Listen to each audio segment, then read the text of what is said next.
What does a small, historic town with tree-lined streets, a Detroit neighborhood with roots so deep it's called Mexicantown, and 15,000 people packed into a couple city blocks on a Friday night to drink beer, listen to live music, and ride motorcycles all have in common?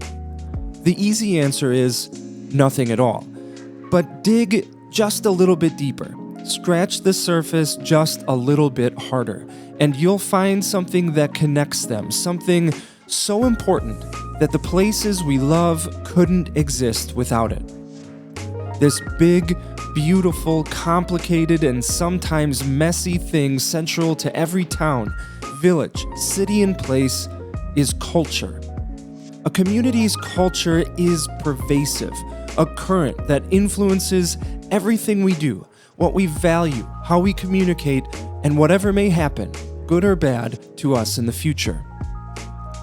Start by driving down to that small, historic town with tree-lined streets just south of Ann Arbor. From real estate development to small business to community leadership, collaboration flows through the culture of a town called Milan. Dave Snyder is a first-time developer who decided to go big by redeveloping a historic and critical section of Milan's Main Street, a block with 8 storefronts, 15 apartments, and requiring millions of dollars in investment. Sound scary for a first-timer? Dave would tell you it was, but he pulled it off, and in the process transformed Milan's community fabric.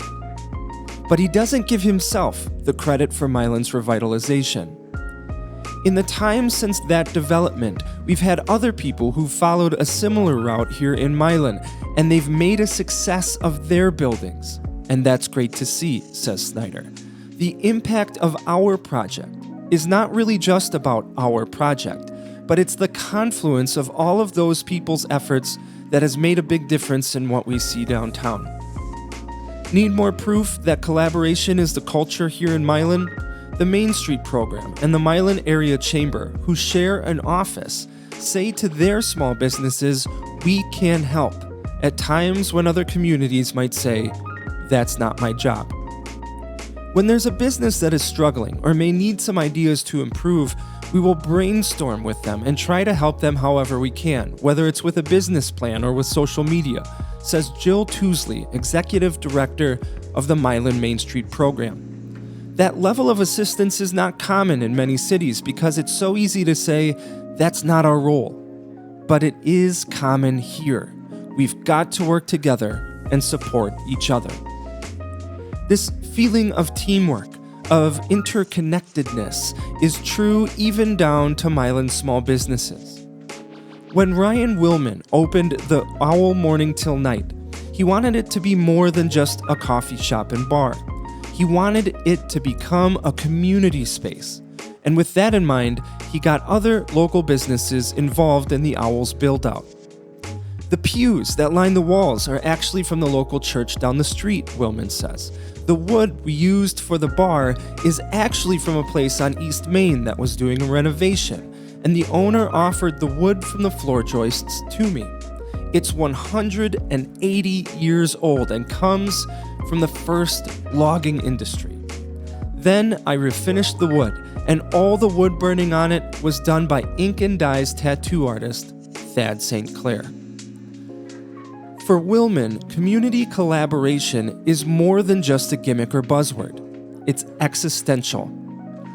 We are here because of all the people who are connected to us, Willman says, because of all the different little bits and pieces of them that make us who we are. Before you leave town, grab some lavender lemonade, then hop in the car and drive 45 miles straight into the heart of Detroit. And there you will find a place called Mexicantown. Not really a town, but a neighborhood, and a neighborhood with a culture so distinct it could be its own city. As the name suggests, Mexicantown has roots that crawl across the continent, burrowing themselves deep into the sand and soil of not only Mexico, but all of Latin America.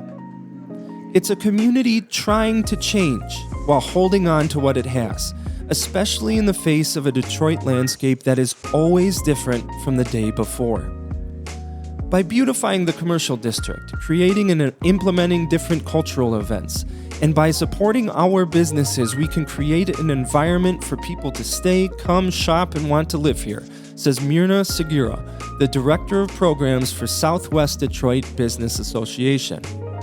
But within that process, we also need to remember that Mexicantown already had a community here. With the changes that are coming to the city of Detroit, many community members are concerned.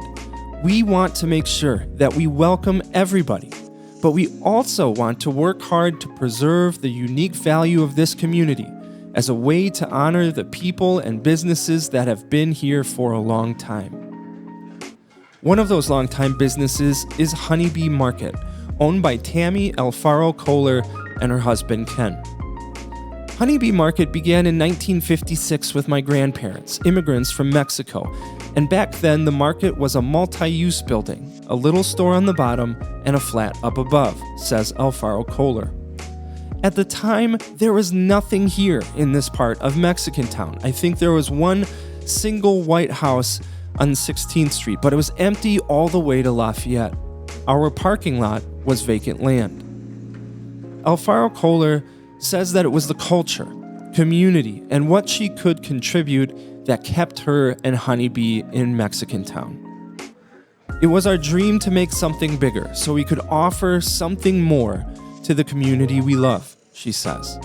And that dream became what Honeybee Market is today, a bustling, immaculate local grocery store full of good people and fresh produce.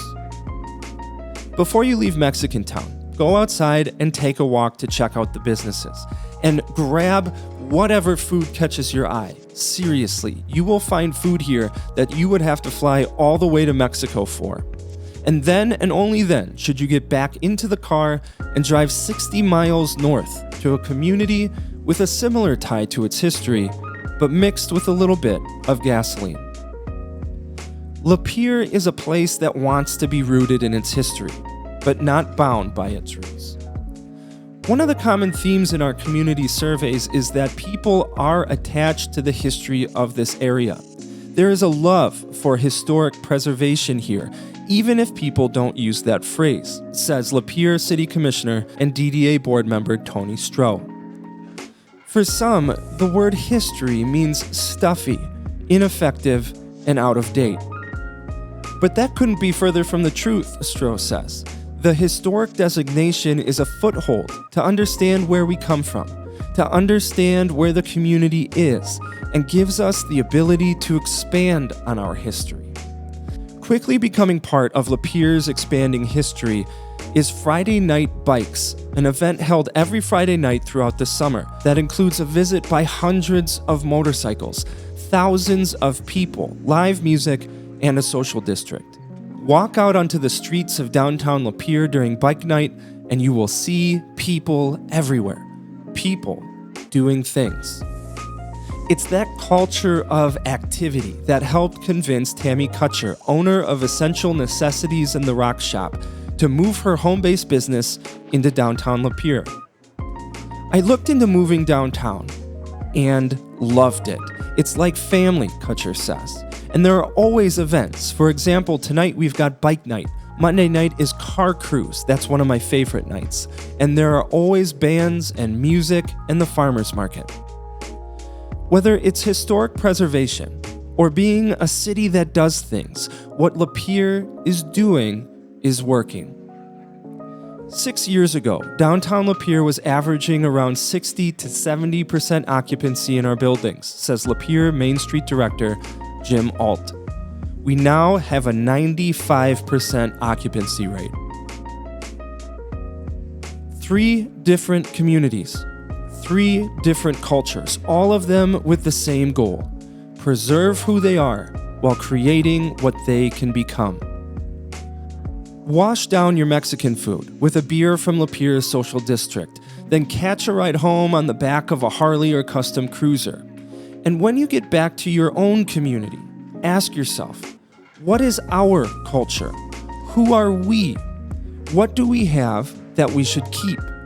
What do we need that we should have? It's questions like these that can help unearth a community's identity, the first step in creating a successful plan for the future. The answers might be obvious and on the face, or they might be hidden and under the surface. But understanding the culture of your village, town, city, or place is the key to understanding where your community has been, where it is, and where it can go. For more information about how the Michigan Main Street program can help your community, head to myplace.org. That's MIPLACE.org.